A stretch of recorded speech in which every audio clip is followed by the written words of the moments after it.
Hey everyone, I got a new software update the other day. I kind of want to show what's new here. Um, it's still on version 10.2. This is 2020.8.1, and let's take a look at the release notes. And the major one right now is the track mode improvement. So this is for performance Model 3s, and they have an extra uh, setting where you could actually tweak your track mode based on the track. You can also record your data, and it has an extra card here so you can monitor as well. There's a lap timer, and see what else we have here. Looks like you can save up to 20 track mode profiles. So, depending on what track you go to, you may have a different setting that you may want to set. And you could do things. You could adjust handling, stability, regenerative braking, post-drive cooling, compressor overclock. So there's different things you could change. For what I'm gonna do, I will just kind of probably do the lap timer and just see how it is. But I'm not gonna really adjust this because I'm not in a close track. So if I was in a racetrack, I would then modify a lot of these things. I also want to check out this saving the driving session on the USB drive.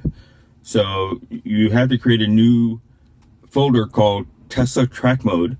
And then when the save dashcam for laps is enabled, then you'll store those sessions into the USB drive. So I'll test that out as well.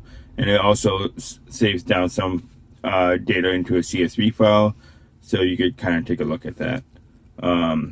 The other thing that they did, I'll show you this as well, is for the Bay Area, San Francisco Bay Area, they have additional charging locations. So it's not just superchargers, but also third-party chargers and destination chargers.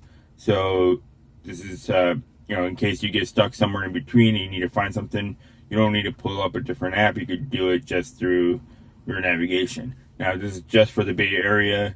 Other cities will come as soon as they roll out. The other thing that came about, there's two different updates. One is a Bluetooth improvement. So basically, your car will not be paired to your phone until you're sitting in the driver's seat and all doors are closed. So the other thing is improved voice command reliability. So it looks like they updated their natural language. Some people had issues with it where it's not recognizing it all. So hoping that this will actually fix that. And also now you don't need to hold down the button. You could just press it simply like this. Open glove box. So I didn't press it down, I didn't hold it down. I just tapped it and it's able to say the commands right away.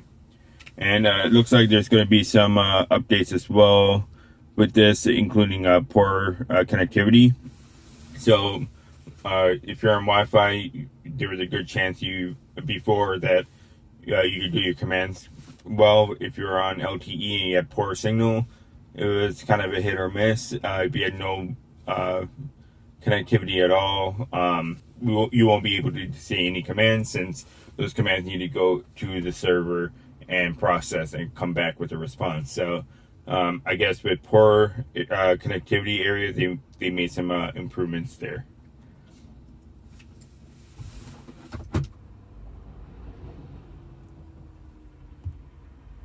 So as soon as I enable track mode, now you see I get the map here, current lap, history, all that stuff. Here's my G meter.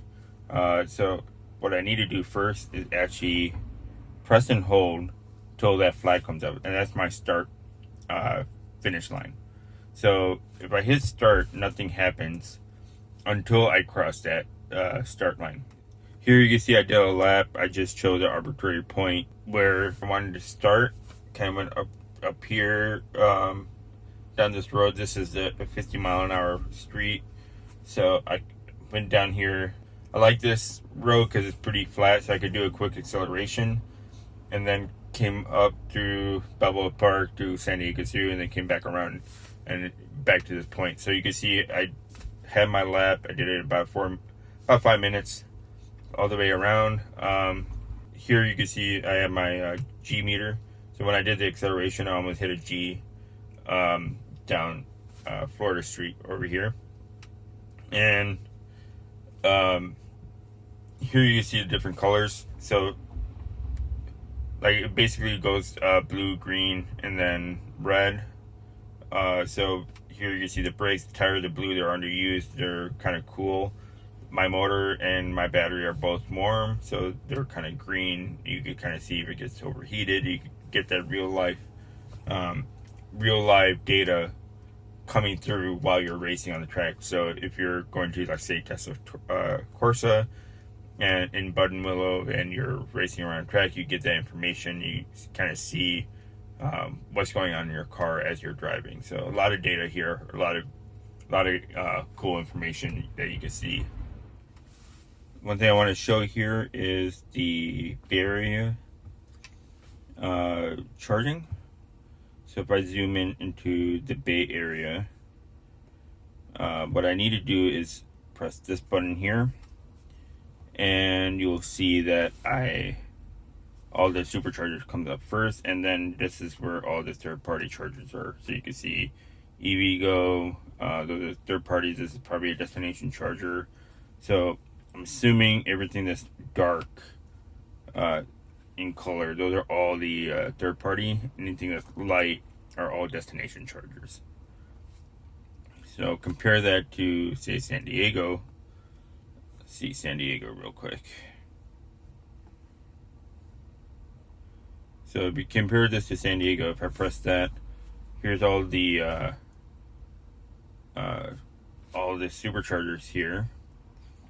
And then these are all destination chargers. So here we have the folder, the Tesla Track Month folder. There's two files in here. One is the MP4 file, which has the video with the front-facing camera, and the other one is the telemetry data, which is the CSV file. So let's take a look at the MP4 file real quick. So the first step I did, I actually started the counter after I crossed the start-finish line, so this actually did not count. The timer did not actually start till after I crossed the start line, which was around here. So now this is considered my live lap. And so just doing that, what you saw before, doing that quick lap, and right around here is where I crossed the finish line. So that took about 5 minutes. The other file we have is the telemetry data, so this is a CSV file. So there's a lot of useful information in here, a lot of data being collected, including speed, there's the latitude, the acceleration, the brake temperature, the brake pressure, tire pressure.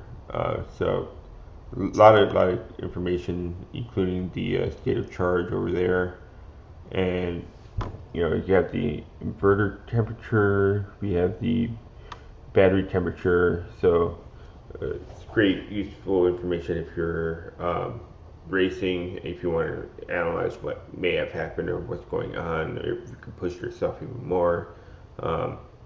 So hopefully this is useful for all you Performance Model 3 drivers out there that are actually racing. So hope you liked the video, and if you do, give it a thumbs up and subscribe too. All right, thanks.